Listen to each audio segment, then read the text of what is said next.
ठीक है, हम लोग क्लास शुरू करते हैं। हम लोगों को मेरे ख्याल से मैंने कंट्रोलिंग का ये जो डायग्राम है ये बस नहीं बताया था, ये सब तो हो गया था, ये नहीं बताया था आपको। ठीक है ना, कंट्रोलिंग अदरवाइज आपको मालूम है कि क्या है। ठीक है ना, क्या है कंट्रोलिंग? लास्ट बेंच, कंट्रोलिंग क्या है?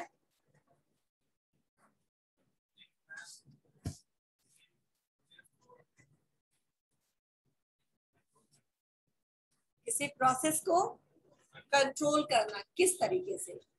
और मैंने कुछ तो इससे ज्यादा बताया होगा ना, थोड़ा आपको जो समझ में आया वो बताइए। लास्ट क्लास में आप रहे होंगे। हाँ, आपस में बात नहीं करेंगे, हम तो बात नहीं करेंगे।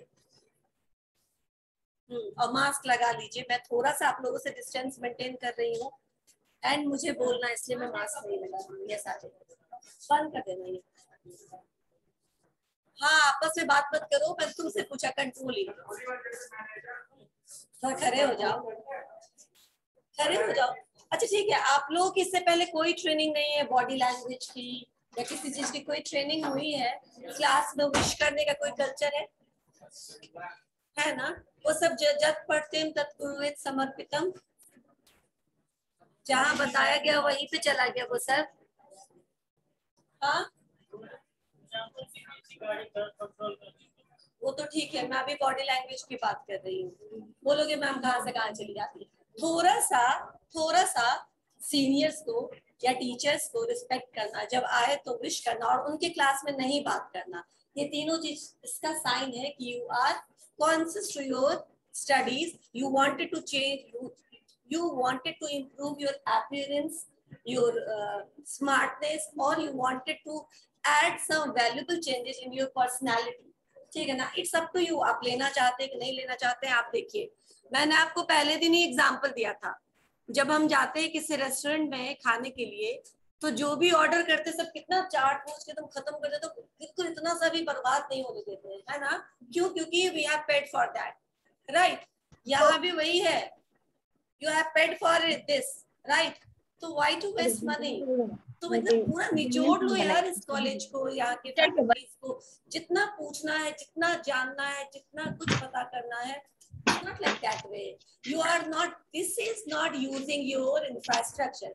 This is now, as a management student, you should know what is using and what is misusing. I didn't say you have to misuse this infrastructure, misuse the faculties, misuse the management of this college. Have I said this? नहीं ना, मैंने क्या बोला? Use करो। क्या तुम hotel जाते हो तो प्लेट को पटक के फोड़ देते हो? नहीं ना, ये नहीं करो। ठीक है ना, just use which is useful for you. यहाँ से कुछ वैल्यू एडिशन होकर के जाना चाहिए ना। 3 years के बाद there should be some value addition in you. कुछ नहीं, जॉब है, जॉब नहीं तो एटलीस्ट पर्सनालिटी का ग्रोथ है, बोलने आ गया, कम्युनिकेशन स्किल बेहतर हो गया, कुछ तो आज से 3 साल बाद कुछ बेटर वर्जन। आज का फोटो खींच लो, आज का अपना जो भी है ना अभी तक का रीच, उसको याद रखो एंड आफ्टर 3 years याद करो कि क्या कुछ हुआ या नहीं हुआ, राइट? ये this is you are misutilising the country resources, right? इसमें इस कॉलेज का कुछ नहीं है, राइट? आप अगर, मैंने पहले दिन भी बोला था कि अगर आप मिस यूज करने के पर्पज से कर रहे हैं, ठीक है ना, if you are using it use के पर्पज से करनी है तो ठीक है, लेकिन अगर आप इस पर्पज से, इस बुद्धि के हैं कि मैं जितना चला लूंगा उतना मेरा फीस वसूल हो जाएगा, तो गलत अप्रोच है आपका। ठीक है, आप अभी से गलत डायरेक्शन में है, संभल जाइए, वरना लाइफ बहुत लंबी है, आपको संभाल देगी। नाउ अब हम यहाँ पे आते हैं कंट्रोलिंग में। मैंने कुछ और ही बताया था, नाम बताना अपना।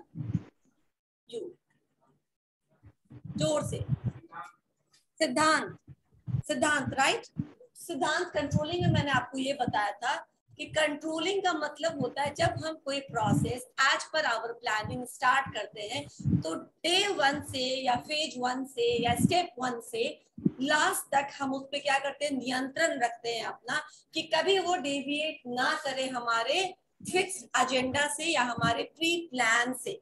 ठीक है, अगर डेविएट हो रहा है, ठीक है ना, everything is not under your control, अगर डेविएट हो रहा है तो हम कितनी जल्दी उसको वापस से फिक्स कर दे। फिक्स करने का मतलब ठीक कर दे। फिक्स करने का मतलब चीजों को जो बिगड़ गई है उसको फिक्स कर दीजिए, ठीक कर दीजिए, वापस से ट्रैक पर ले आए, ताकि गलतियां जो है या डेविएशन जो है वो बहुत कम हो। ठीक है ना, बहुत ज्यादा डेविएशन ना हो। अगर प्लान से डेविएट हुआ भी है तो इतना ही हुआ हो जितना कि एक्सेप्टेबल है। हमेशा जब हम कोई काम करते तो थोड़ा बहुत ऊपर नीचे मान कर चलते हैं। जैसे तुमने अपने लिए फिक्स किया कि मुझे इस बार सेमेस्टर 1 ना पीसीए एकेयू फर्स्ट सेम, तो फर्स्ट सेम में सपोज करो, म्यूट कर लो Amisha, mute yourself, mute yourself. ठीक है, जब पूछना होगा अनम्यूट करके पूछना। तो आपने अगर अपने लिए कुछ सोचा होगा कि मुझे इस बार 75% लाना है या 60% लाना है या 65% लाना है या 80% लाना है, what ever you have fixed some target for you or you will fix some target for yourself, right? अभी नहीं तो कभी करेंगे थोड़े दिन के बाद। तो उस 60% में हो सकता है या उस 80% में हो सकता है कि आपको 85 आ जाए, ये भी हो सकता है कि आपको 75 रह जाए, ठीक है ना, 76 हो जाए, 78 हो जाए, थोड़ा बहुत प्लस माइनस होता है आपके एक्सपेक्टेड मार्क्स से। तो आप चलता है ना, या फ्रस्ट्रेट हो जाते हैं, चलता है, ठीक है ना, थोड़ा बहुत 10-15 नंबर का ऊपर नीचे हम बर्दाश्त कर लेते हैं, 5-7 नंबर का बर्दाश्त कर लेते हैं, ठीक है, इतना ही लगभग मैंने सोचा था कह करके। वो थोड़ा सा डेविएशन है जो एक्सेप्टेबल है, लेकिन सोचा था कितना 75%, आया कितना 45%, शॉक, ठीक है ना। वापस से स्क्रूटनी में अपने बुक को डालना है। अगर आपने ऑनेस्टली पेपर की दिया है और सब कुछ सही लिखा है तो यू चैलेंज योर पेपर, है ना, मेरा रीचेक किया जाए, ऐसी गलती नहीं हुई भी, हो सकता है मेरा मार्क्स एडिशन में छूट गया होगा, कुछ ऐसा कुछ होता है ना, तो वो आपके लिए बहुत ज्यादा अनएक्सेप्टेबल होता है। कंट्रोलिंग यही होता है कि कैसे आप कंट्रोल करेंगे। इतना थोड़ा बहुत डेविएशन चलता है लेकिन बहुत ज्यादा नहीं होना चाहिए। उसका ये डायग्रामेटिक रिप्रेजेंटेशन है कि कंट्रोलिंग में पहले सबसे पहले हम क्या करते हैं, टारगेट सेट करना पहला काम होता है, ठीक है ना, टू सेट द टारगेट, क्योंकि जब आपका टारगेट सेट होगा then only you are in the condition to compare कि हम कितना आगे या पीछे छूट गए। तो first of all you have to set the target, ठीक है ना, set the goal, whatever you wanted to achieve, या आपको क्या चाहिए, आपने वो एक बार टारगेट या गोल सेट कर लिया।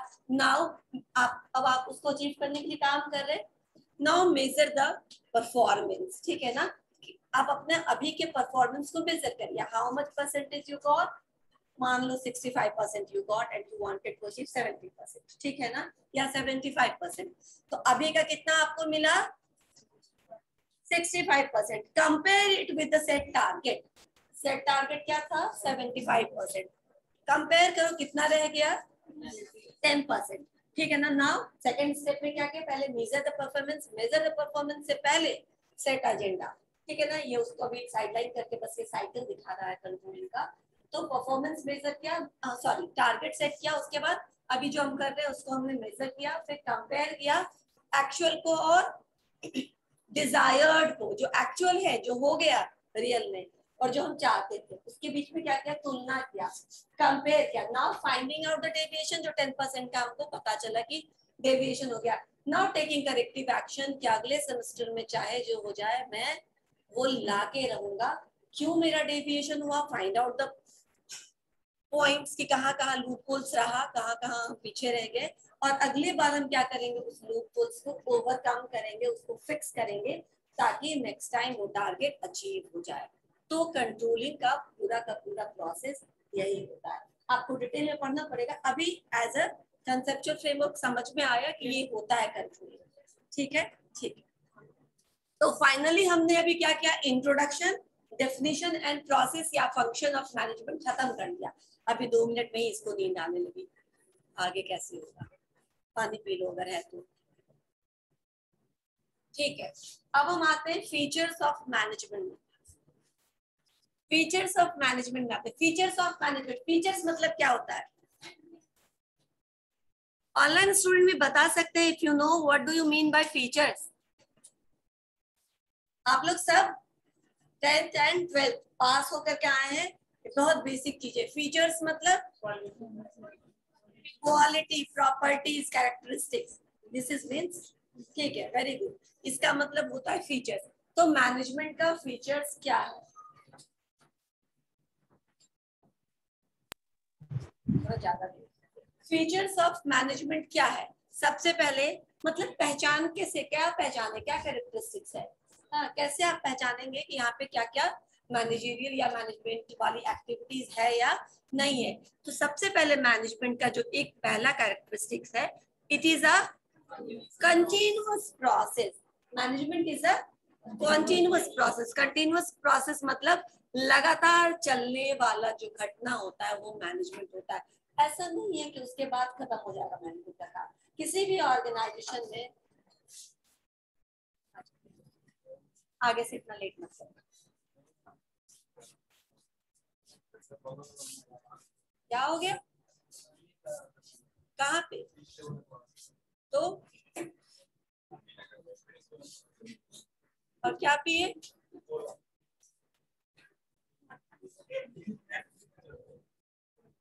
मत करिए ऐसे, that is not so good for you. पानी पी करके कोशिश करो फ्रेश होने का, ठीक है ना?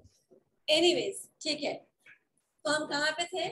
हाँ, कंटिन्यूअस प्रोसेस। तो मैनेजमेंट क्या है? कंटिन्यूअस प्रोसेस है। अच्छा, किसी ऑर्गेनाइजेशन की कल्पना करिए आप, या आज मैंने एक बिजनेस स्टार्ट किया, आज मुझे क्या है? मैनेजमेंट की जरूरत है, ठीक है ना? ह्यूमन रिसोर्स को रिक्रूट करने की जरूरत है, फिनेंसेस को संभालने के लिए जरूरत है, मार्केटिंग में एडवर्टीजमेंट के लिए जरूरी है, जो भी हमारा प्रोडक्ट है उसको मार्केट में पुश करने के लिए हमको मार्केटिंग मैनेजमेंट की जरूरत है, आइडिया को जनरेट करने के लिए हमको R&D डिपार्टमेंट की जरूरत है, ठीक है? आज जरूरत है, हमने सब कुछ सेटअप कर लिया। जब हमारा बिजनेस चल पड़ा तो क्या ये मैनेजमेंट को हम धीरे धीरे हटा सकते हैं?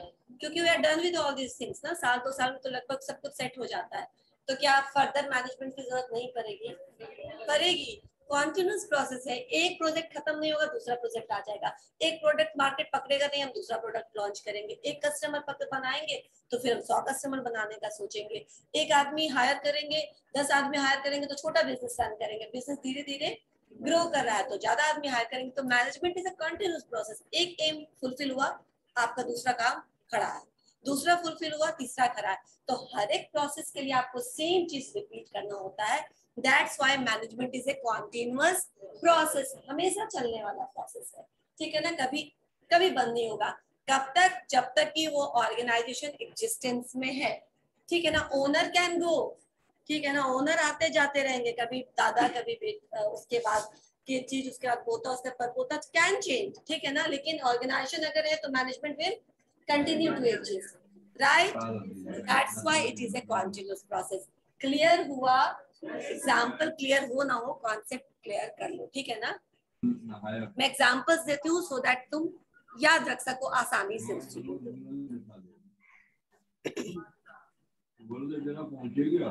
ऑफ कर लीजिए। Shantanu please mute yourself if you don't want to say anything. Thank you. Pervasive, pervasive का मतलब क्या होता है? कॉन्टिन्यूस का मतलब तो आपको पता था कि सतत चलने वाला process. Pervasive, next one, PERVASIV, vocabulary class का ये वो है, स्पेलिंग बोलने की आदत हो गई। परवेसिव मतलब, परवेसिव मतलब सिंपल वर्ड में ओमनी प्रेजेंट आपने पढ़ा होगा कहीं ना कहीं, नहीं पढ़ा है तो अभी पढ़ लो। OMNIPRESENT, ओमनी प्रेजेंट मतलब हर जगह जो चीज विद्यमान है उसको हम बोलते हैं ओमनी प्रेजेंट। परवेसिव भी ऐसे ही है, परवेसिव ऐसा नहीं है, एक सेकंड, हाँ, परवेसिव ऐसा मतलब क्या होता है कि ये आपको हर जगह काम आने वाला चीज है। Management is not only required for setting up a business, running an organisation, running an enterprises. क्या इसी के लिए सिर्फ मैनेजमेंट की जरूरत है? मैनेजमेंट आपको सुबह उठ करके 9-10 बजे यहाँ पहुंचना है या 9 बजे यहाँ पहुंचना, उसके लिए भी मैनेजमेंट जरूरी, मैंने पहले दिन ही आपको बताया था। तो मैनेजमेंट आपके प्रैक्टिकल लाइफ में, आपको घर चलाने के लिए, आपको घर में कोई इवेंट करने के लिए, आपको कोई प्रोग्राम करने के लिए, आपको एक जगह से दूसरी जगह जर्नी करने के लिए, हर चीज के लिए मैनेजमेंट को बोलो। जर्नी के लिए क्या मैनेजमेंट करते हैं? टिकट बुक कराते हैं एडवांस में, नहीं तो टिकट महंगा हो जाता है, अगर फ्लाइट से जाना है तो बहुत महंगा हो जाता है, अगर ट्रेन से भी जाना है तो बाद में रिजर्वेशन नहीं मिलेगी। तो प्री प्लानिंग, मैनेजमेंट शुरू हो गया, प्लानिंग फर्स्ट फंक्शन, राइट? उसके बाद धीरे धीरे का आगे का फंक्शन, ठीक है ना? तो management is a pervasive thing that it is present at every wake of your life. It is not just required for running a business, running an industry और कोई इस तरह का. ठीक है ना. ऐसा नहीं है कि आप मैनेजमेंट करके सिर्फ नौकरी कर सकते हैं. आप मैनेजमेंट अगर ट्रू सेंस में जानते हैं, आपने पढ़ा है, तो आप मैनेजमेंट से अपने घर को, अपने लाइफ को, अपने अड़ोस पड़ोस को, हर चीज को थोड़ा क्या कर सकते हैं, थोड़ा बेहतर कर सकते हैं. ठीक है ना. थोड़ा बेहतर कर सकते हैं. जैसे कभी कभी हम कहते हैं ना कि हमारे यहाँ हम लोग कचरा फेंक देते हैं यहाँ वहाँ. ठीक है ना. समवन ऑब्जर्व क्यों फेंकते हैं, क्योंकि जहाँ जहाँ भी हाथ में कुछ कचरा या कुछ बहुत दूर तक मिलता नहीं है, तो फिर इधर जहाँ कचरे का ढेर है उधर डालिए. ये भी बहुत बड़ी बात है कि कचरे के ढेर के पास आपने डाला. क्यों? क्योंकि यहाँ पे हर जगह म्युनिसिपल कॉर्पोरेशन का, अब तो खैर बहुत अच्छा है, लेकिन थोड़ा और पीछे जाए तो इतना भी नहीं था. क्या होता है कि डस्टबिन नहीं है. ठीक है ना. उस तरीके से व्यवस्था नहीं है.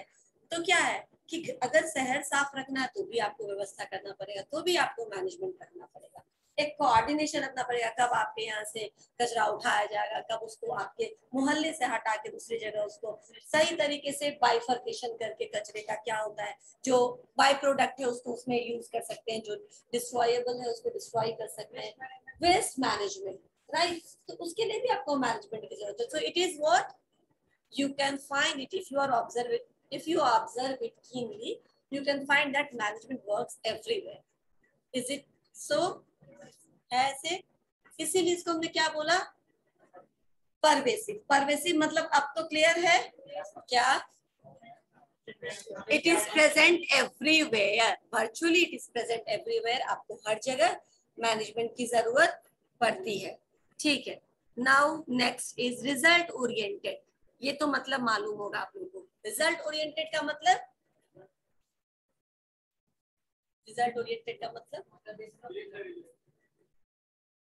ठीक है. On the basis of result we do all this activities जो हमने आपको भी बताया. ठीक है. सो जो भी हमने आपको बताया, क्या क्या, planning, organising, staffing, directing and controlling. Why all these activity? इतना क्यों हम माथापच्ची करते हैं? To achieve certain goal, to result oriented. ठीक है ना. अगर कुछ करना ही नहीं है, अगर कुछ अचीव ही नहीं करना है, तो क्यों इतना काम करना है? फिर तो कोई बात नहीं. ठीक है ना. फिर आप जहाँ हैं वही सही है.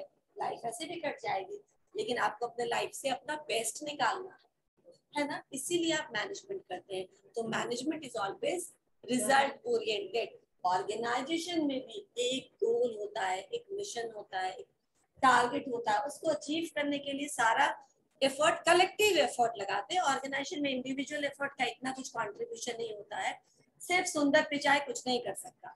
ठीक है ना. उसके साथ जो पूरी टीम है गूगल की, वो अगर मिलके काम करेगी तभी हम उसको, और already it is number 1 employ, और ज्यादा बना रह सकता है ना. तो कलेक्टिव कंट्रीब्यूशन चाहिए मैनेजमेंट में, राइट. लेकिन क्यों चाहिए? क्योंकि आपको कुछ ना कुछ अचीव करना है. There must be some target. तभी आप उसको अचीव करने के लिए प्लानिंग करोगे, ऑर्गेनाइजिंग करोगे, लोगों के बीच में डिस्ट्रीब्यूशन ऑफ टास्क करोगे. तो ये सारी एक्टिविटी क्यों करेंगे? क्योंकि you have to achieve something. That's why management is result oriented. और इसमें mutual cooperation and coordination among the team member जरूरी है. जो मैंने आपको बोला था कि ऐसे तो HR department, finance department, marketing department, IT department, purchase department और भी जो भी डिपार्टमेंट है, दे आर इंडिपेंडेंट, है ना. इंडिपेंडेंटली वो अपना एचआर का काम देख रहा है, वो अपना प्रोडक्शन का काम देख रहा है, कोई अपना फाइनेंसेस का काम कर रहा है, but they work independently in coordination with each other, है ना. एक दूसरे के कोऑर्डिनेशन में काम करता है. आपको कितना प्रोडक्ट, आपको कितना रॉ मटेरियल मंगाना है, आप एडवांस में बताएंगे फाइनेंस डिपार्टमेंट को, तब वो उतना रॉ मटेरियल के परचेज के लिए फाइनेंसेस या बजट आपको एलोकेट कर सकेगा. तो कोऑर्डिनेशन होना चाहिए. All these things to achieve certain goals और टारगेट्स. समझ में आया? यहाँ तक क्लियर है? ठीक है. Integrative forces is the next point. Integrative forces. Integrative या इंटीग्रेशन, इसका कभी ये शब्द कभी सुना है? सुना है. क्या मतलब होता है?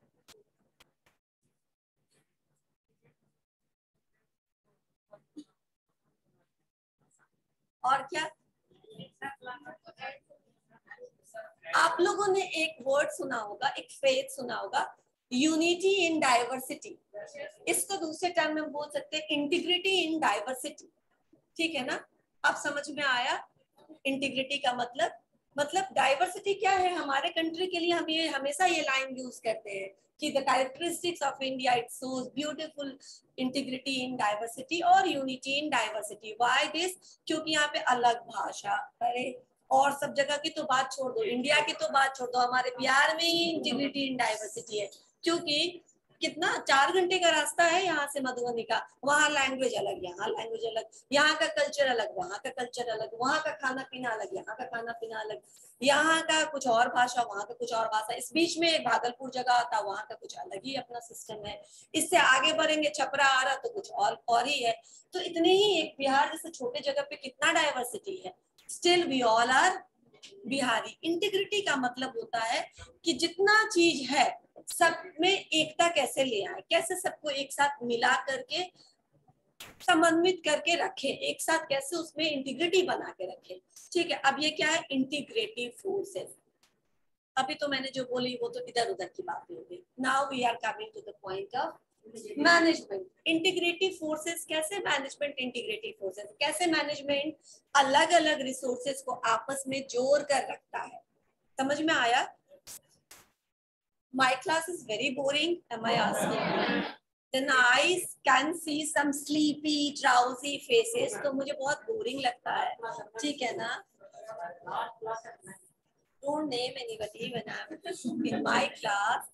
I am just asking, do I need to improve it? आपको समझ में आ रहा है? बिल्कुल ठीक है। हाँ हाँ बोलो, अभी नहीं सुना मैंने। समझ में आ रहा है ना? या फिर कुछ और मुझे एक्सपेरिमेंट करना चाहिए अपने क्लास के साथ?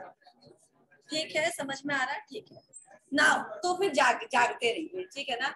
इंटीग्रेटिव फोर्सेस का क्या मतलब होता है? प्लीज क्लास बी अटेंटिव, और उसको बोलो मुंह उठा के बैठेगा। इंटीग्रेटिव फोर्सेस मैं बता रही हूँ, मैं पूछूंगी ये इसके बाद। इंटीग्रेटिव फोर्सेस का मैं लास्ट का 10 मिनट्स पूछने के लिए ही रखूंगी, सो दैट मुझे पता चले कि कौन कौन जाग रहे थे मेरे क्लास में। इंटीग्रेटिव फोर्सेस का मतलब होता है कि आपके पास management is an integrative forces, ठीक है ना। कभी आप लोगों में से किसी ने पकौड़ा बनाया है? नहीं बनाया तो बना लेना, ठीक है ना, इतना बुरा काम भी नहीं है। ऐसे भी मोदी जी बोल ही रहे हैं कि पकौड़ा बनाने का है ना। ओके, तो क्या होता है ना कि यू हैव, मान लो कि आपको वेजिटेबल का बनाना है कुछ, तो वेजिटेबल डाल दिया, उसमें नमक, उसमें सब कुछ डाल दिया, उसमें जो बेसन डालते हैं दैट इज व्हाट? बाइंडिंग है ना। बिना बेसन के पकौड़ा बन जाएगा या बिना आटा के, या जो भी उसका सब्स्टिट्यूट है, बिना उसके नहीं बनेगा ना। बाइंडिंग फोर्स चाहिए। हमारे पास क्या क्या है?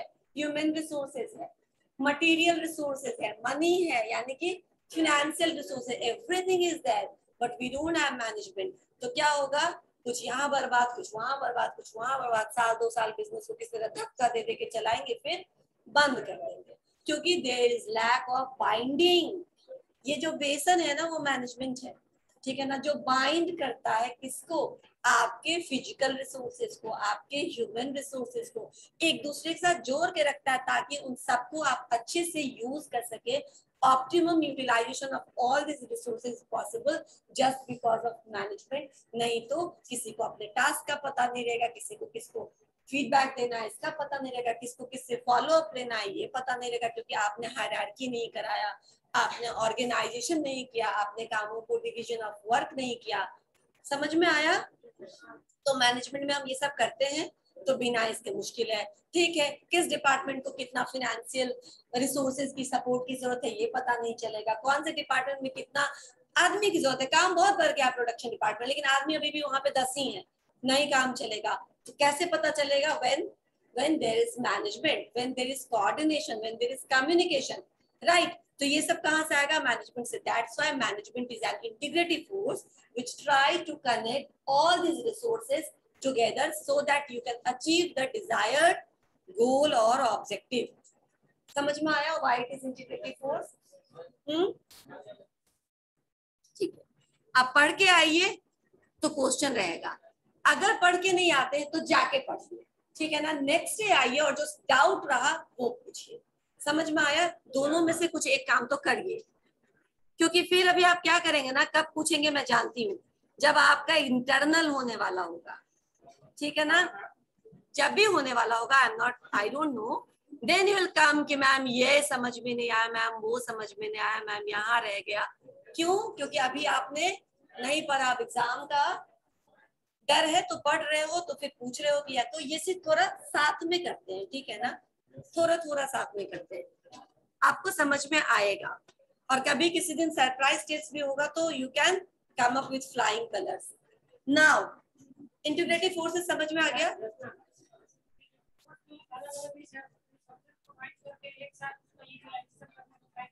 हाँ देखो, मैनेजमेंट एम्स अभी थोड़ा आप पढ़ लीजिए, मैं इसको हटा दूँ। हाँ ठीक है, मैं हटा देती हूँ। Management aims at integrating class, तुम वहां से, मैं कोई पनिशमेंट नहीं दे रही, बस उठ जाओ। हाँ थोड़ा उसको बाहर निकलने दो।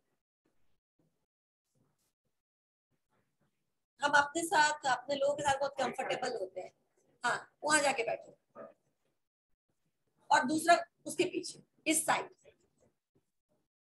आगे वाले तुम बात मत करने लगना उससे, ठीक है ना। ओके, नाउ इंटीग्रेटिव फोर्सेस सुनो। Management aims at integrating the human resources with physical resources. Physical resources, ठीक है। Human efforts are directed towards the effective use of resources to achieve the desired result in the best possible way, right? ठीक है, मैं इसको समझा देती हूँ। Managers also seek to harmonize the individual goal with the organizational goal for the smooth working of the organization, right? अब आते हैं क्या क्या क्या ये बोला, ठीक है। क्या बोला ये इंटीग्रेटिव फोर्स की? मैनेजमेंट क्या करता है? फिजिकल रिसोर्सेज को ह्यूमन रिसोर्सेज के साथ इंटीग्रेट करता है।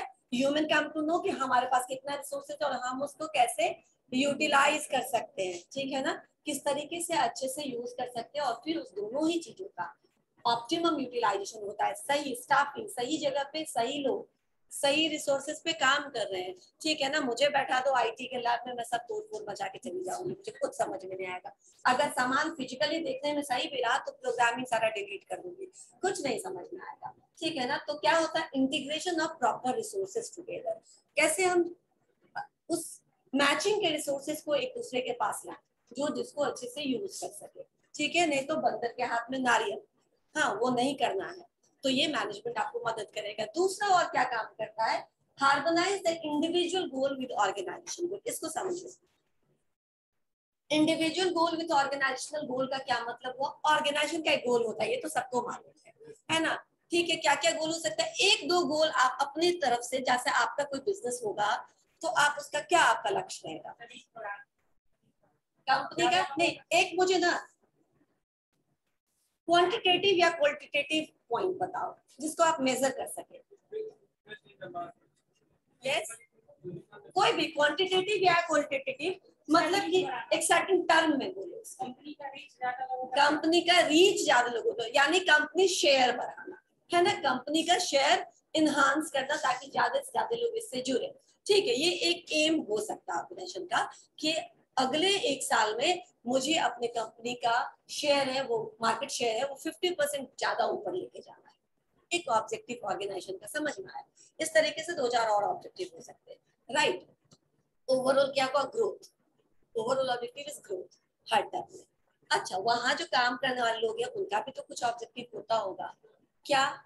सैलरी बढ़ाना सबसे पहले, उसके बाद बोनस अधिक कमाना, इंसेंटिव अधिक कमाना, फिर प्रोफाइल इंप्रूव करना, यानी कि आपको फिनेंशियल ग्रोथ चाहिए, आपको प्रमोशन चाहिए सो दैट कि आपका स्टेटस रेज हो। ये सब इंडिविजुअल ऑब्जेक्टिव्स होते हैं। Very good, you are at the right track, ठीक है ना। यही सब होते हैं। अब थोड़ा डिटेल में बातें पढ़ेंगे, लेकिन जो हम अभी कल्पना कर सकते हैं वो यही सारी चीजें होती है, ठीक है ना। तो ये हर इंडिविजुअल का अपना एक गोल होता है, ठीक है। अगर अभी हमने 15 पे ज्वाइन किया है या 25 पे ज्वाइन किया है या 50 पे ज्वाइन किया है, तो अगले साल के बाद हमको 10,000 अपना रेट चाहिए, ठीक है। और अगले 4 साल के बाद तो हमको ये स्टेटस भी चाहिए, राइट। स्टेटस तुरंत तुरंत नहीं हम बदल सकते, पर चाहिए, ठीक है।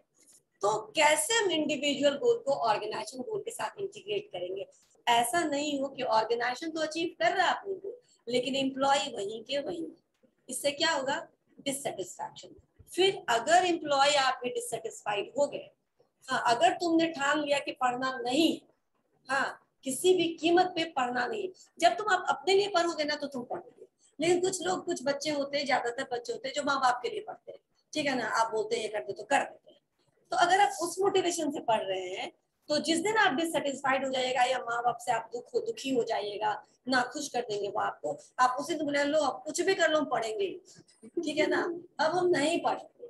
इस तरीके का अगर डीमोटिवेटेड एम्प्लॉय आ जाए ऑर्गेनाइजेशन में, जो अब सोच ले कि तुम अब जो भी कर लो हम तुम्हारा काम नहीं करेंगे, हम अगर एक दिन में 10 यूनिट प्रोड्यूस कर सकते हैं तो हम अब 5 ही यूनिट पे प्रोड्यूस करके जाएंगे, क्योंकि हम क्यों करें 10 यूनिट? तुम तो अपना गोल अचीव कर लेते हो, लेकिन हमारा कुछ नहीं होता, राइट। तो इस तरीके का अगर आ गया तो आपकी कंपनी स्टैग्नेंट हो जाएगी, फिर उसका ग्रोथ रुक जाएगा, राइट। तो क्या कंपनी को मैनेजमेंट ये भी हेल्प करता है कि आप अपना रास्ता चढ़िए, अपना सीढ़ी चढ़िए और ग्रो करिए, लेकिन उस सीढ़ी में इस तरीके से इंडिविजुअल गोल को इंटीग्रेट करिए कि जब भी ऑर्गेनाइजेशन ग्रो करे, इंडिविजुअल एम्प्लॉय भी उसमें ग्रो करे। कैसे? तो अगर मार्केट शेयर बढ़ा तो उनको भी कुछ परसेंटेज सैलरी बढ़ाओ, ठीक है। अगर आपने बहुत ज्यादा प्रॉफिट कमाया तो उनको एज ए बोनस शेयर करो, ठीक है ना। कुछ कुछ ऐसा करिए जिससे इंडिविजुअल गोल अकम्पलिश्ड होता रहे, जैसे जैसे ऑर्गेनाइजेशन ग्रोथ करता रहे वैसे वैसे। इसमें भी मैनेजमेंट, एचआर, खासकर एचआर की एक्टिविटी जो है वो बहुत ज्यादा हेल्पफुल होती है, ठीक है ना, ठीक है, करेक्ट। नॉर्मली कहीं कहीं हम, मैं एचआर पे बहुत सारा मीम्स देखती हूँ कि एचआर का क्या क्या काम होता है, तो ड्रेस कोड डिसाइड करना और होली और दिवाली के टाइम में रंगोली किस पर बनेगा थीम डिसाइड करना। ऐसा नहीं है। आप लोग तो बीसीए के स्टूडेंट है, आपको नहीं पढ़ना होगा आगे, लेकिन there is a subject, Anshu आप किसको डिस्टर्ब करने लगे? हाँ, there is a subject known as industrial relation। Industrial relation का मतलब जो, अच्छा इंडस्ट्री का मतलब, देखो मैं कहाँ कहाँ पहुंच जाती हूँ मैनेजमेंट से, पर थोड़ा समझाने के लिए बस। इंडस्ट्री का मतलब क्विकली,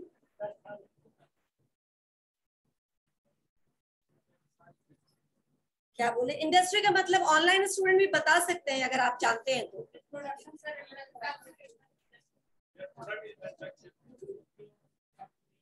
आज मैं इंडस्ट्री वाला डाउट हटाऊंगी, क्लियर करके रखूंगी। इंडस्ट्री का मतलब सुनो, तुमने बोला जहाँ पे मैन्युफैक्चरिंग होता है उसको हम इंडस्ट्री बोलते हैं, तो ठीक है, हम बोलते हैं ना फिल्म इंडस्ट्री, वहां पे क्या मैन्युफैक्चर हो रहा है? हाँ, प्रोडक्शन हो रहा है, राइट। मैन्युफैक्चरिंग, फिल्म प्रोड्यूस होता है, कुछ बन नहीं रहा है फिजिकल फॉर्म में, कुछ नहीं बन रहा है, मूवीज प्रोड्यूस हो रहे हैं, ठीक है। इंडस्ट्री का इससे कोई लेना देना नहीं है। सर्विस इंडस्ट्री भी तो बोलते हैं, एविएशन सा सर्विस इंडस्ट्री। अच्छा, वहां क्या मैन्युफैक्चर हो रहा है? वहां तो चलो कम से कम फिल्म इंडस्ट्री में फिल्म प्रोड्यूस हो गया, सर्विस इंडस्ट्री में, एविएशन इंडस्ट्री में क्या हो गया? कुछ प्रोड्यूस हुआ? गलत कॉन्सेप्ट है। अभी इसको क्लियर कर दो, ठीक है। इंडस्ट्री का मतलब होता है, जैसे आपको मालूम है ना, फिल्म इंडस्ट्री का मैं एग्जाम्पल दे रही थी। फिल्म इंडस्ट्री क्यों बोलते हैं उसको?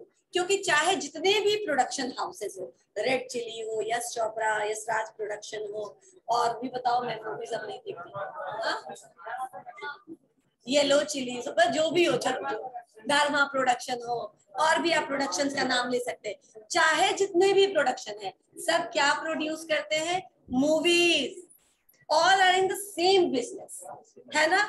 तो जब बहुत सारे फर्म एक ही चीज प्रोड्यूस करते हैं तो उन सारे फर्म को कलेक्टिवली हम इंडस्ट्री बोलते हैं। जैसे कि आपका गो एयरलाइंस है, इंडिगो है, इंडियन एयरलाइंस है, स्पाइस जेट है तो विस्तारा है तो अलग अलग एविएशन कंपनी, लेकिन सब डील करती है किसमें? एविएशन में, एयर फ्लाइट्स में, ठीक है ना। आपको एक जगह से दूसरी जगह ले जाने का काम करती है, और सबका एक ही बिजनेस है, तो इन सबको कलेक्टिवली हम बोल सकते हैं एविएशन इंडस्ट्री, राइट। अभी समझ में आया इंडस्ट्री का मतलब? जितने भी फर्म एक जैसे बिजनेस में जो होते हैं उनको कलेक्टिवली हम एक इंडस्ट्री में डाल देते हैं, ठीक है ना। आईटी इंडस्ट्री, बस मुझे ये कंप्लीट कर दो फिर आती हूँ। आईटी इंडस्ट्री यानी जितने भी आईटी जाइंट्स है, इन्फोसिस हो, विप्रो हो, गूगल हो, एबीसी हो, क्या बोले आप तो? अल्फाबेट वही बोला मैंने, और बोलो। टीसीएस है, हाँ, और भी नाम लो, कहाँ अटक गए गूगल के पास। Microsoft, these together make IT industry, is it?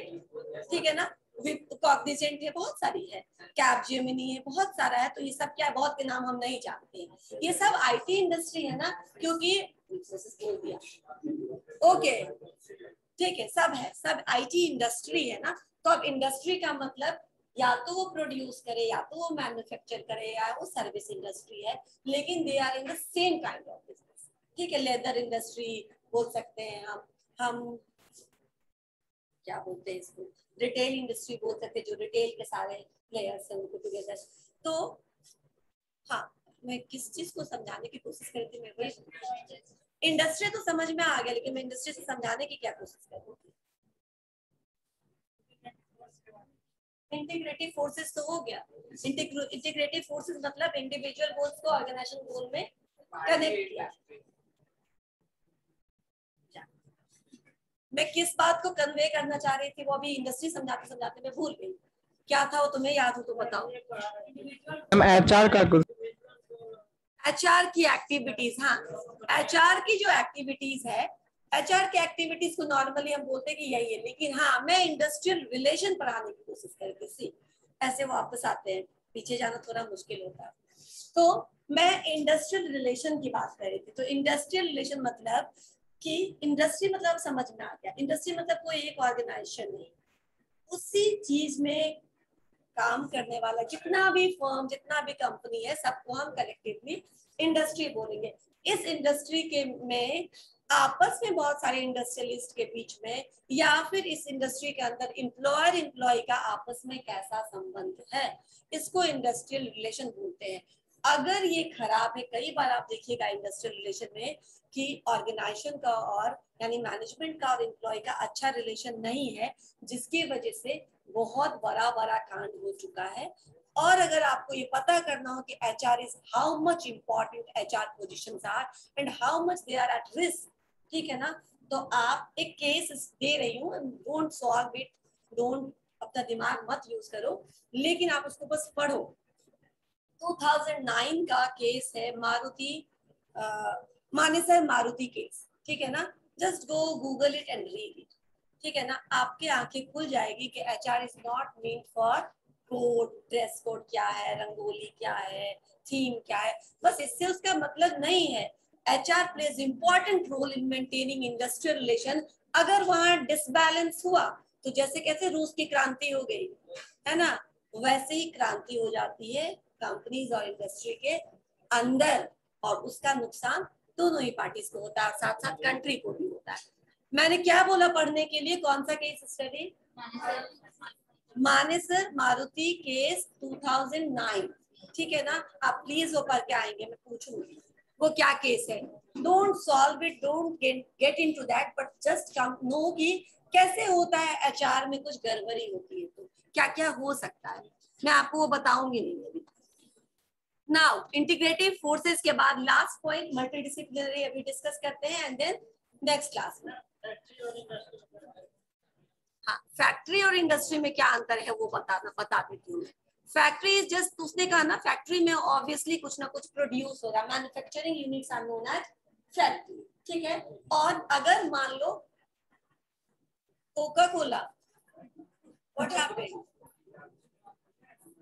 अभी नहीं करो ना, मैंने अभी क्या किसी को फोन रखने अलाउ किया है क्लास में? पहले see, this is the last time मेरे क्लास में, unless until it is required for attendance purposes, जो फिजिकली प्रेजेंट है उनको मोबाइल हाथ में रखने की इजाजत नहीं है, और अभी जिसके भी हाथ में है ये लास्ट टाइम है, ठीक है ना। ये मत समझो कि ऑनलाइन हो गया है तो हमारे हाथ में मोबाइल है एंड दिस इज माय जन्मसिद्ध अधिकार, no, this is not, this is limited to requirement, जहां रिक्वायरमेंट होगी आई अलाउ यू, डोंट। अभी तो पढ़ने भी नहीं बोला, मैंने पढ़ के आने बोला, परसों है मेरा क्लास में, ओके, परसों तक मैं जिंदा रही तो will discuss all these things, okay.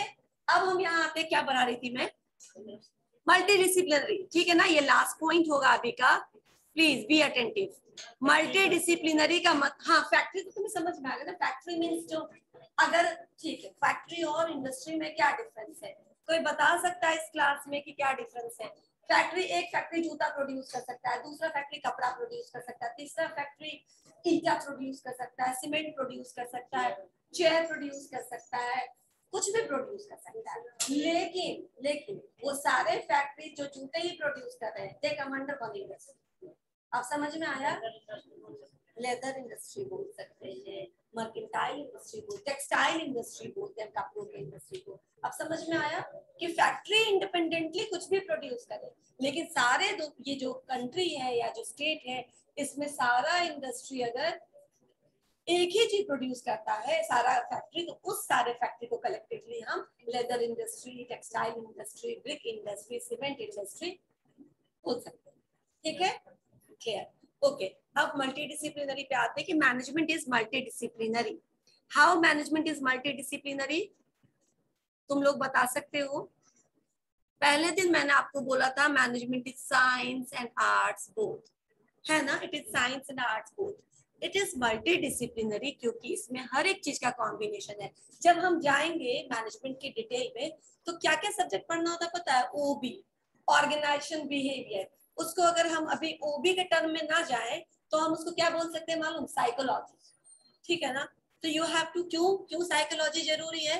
क्योंकि एक ऑर्गेनाइजेशन में अलग अलग जगह के लोग काम करते हैं, अलग अलग एजुकेशनल लेवल के लोग काम करते हैं, अलग अलग बैकग्राउंड के लोग आते हैं, अलग अलग कल्चरल डिफरेंसेस से लोग आते हैं।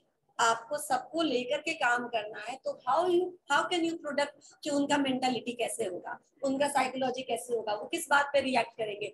कुछ लोग पैसे कम काट लो तो रिएक्ट करेंगे, कुछ लोगों को प्रमोशन ना दो तो रिएक्ट करेंगे, कुछ लोगों को चैलेंजिंग काम दे दो तो गुस्सा हो जाएंगे कि मुझे कैसे ये काम दे दिया, मुझे तो आता भी नहीं है काम, मैं तो कितना आराम से अपना काम कर रही थी जो रूटीन वर्क है।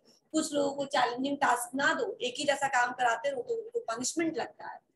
ये कैसे कैसे लोग हैं विल कम टू नो, अभी पढ़ेंगे। लेकिन साइकोलॉजी जरूरत है, मैनेजर को जाननी पड़ती है different psychology of different people. हाँ, अब ये नहीं कि एक एक इंडिविजुअल का जानेगा, उसको मोटा मोटी पता चल जाता है कि इस बैकग्राउंड से तो ये इस तरीके का सोच रहे हैं। तो साइकोलॉजी पढ़ना, इकोनॉमिक्स पढ़ना है क्योंकि आपको इंडस्ट्री में कितने सारे फिनेंशियल टूल्स एंड टेक्निक्स आप यूज करते हैं जो इकोनॉमिक और फिनेंस के बैकग्राउंड से आता है। आपको एंथ्रोपोलॉजी पढ़ना, मानव शास्त्र, मानव का विकास कैसे हुआ, ठीक है ना, वो भी मैनेजमेंट के अंदर पढ़ना। सोशियोलॉजी पढ़ना है, डिफरेंट सोशल फैब्रिक्स, राइट? तो क्या है? डिफरेंट सब्जेक्ट्स का कॉम्बिनेशन है management, that's why it is known as multidisciplinary. अच्छा, मल्टी डिसिप्लिनरी समझने से पहले ये समझ लो कि डिसिप्लिन का क्या मतलब होता है। क्या मतलब होता है? अनुशासन। तो यहाँ क्या मैंने बोला कि बहुत सारे अनुशासन का मिश्रण होता है मैनेजमेंट। यहाँ डिसिप्लिन का मतलब कुछ और है। क्या है?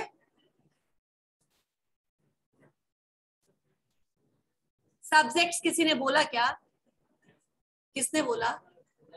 Subject is the right answer. Discipline का मतलब सब्जेक्ट्स होता है, ठीक है ना? You are coming from different stream, different subject, different discipline. किसी का साइंस डिसिप्लिन है, किसी का कॉमर्स डिसिप्लिन है, किसी का आर्ट डिसिप्लिन है। और यहाँ पे क्या है? तो सारों का कॉमर्स भी पढ़ना है ना, अकाउंट्स भी पढ़ना है, कंप्यूटर साइंस भी पढ़ना, और मैं तुम्हें पीपीएम बोरिंग सब्जेक्ट भी पढ़ा रही हूँ। तो क्या है ये? Multi disciplinary. बहुत सारे सब्जेक्ट्स का इसमें समन्वय है। क्यों? क्योंकि इसकी जरूरत होती है ऑर्गेनाइजेशन को चलाने में, राइट? अभी यहीं पे खत्म करते हैं, अटेंडेंस ले लेते हैं। एक सेकेंड।